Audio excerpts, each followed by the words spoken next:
gars qui vous veulent ce que vous n'êtes pas. Ces femmes-là, qui ont pour obsession de ne plus avoir la même couleur que la peau de leur maman. On parle de ça, au risque de tomber malade, de mourir. Produits cancérigènes, peau grattée vulnérable au soleil. Très rares sont les hommes qui le font. Je veux parler à ces femmes.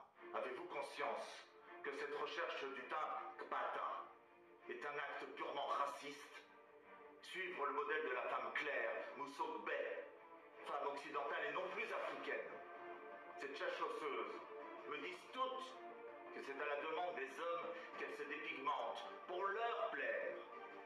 Et je pense tout à coup à ces footballeurs professionnels africains qui en Europe exhibent leurs poupées blanches aux cheveux lisses comme un trophée signe de leur réussite.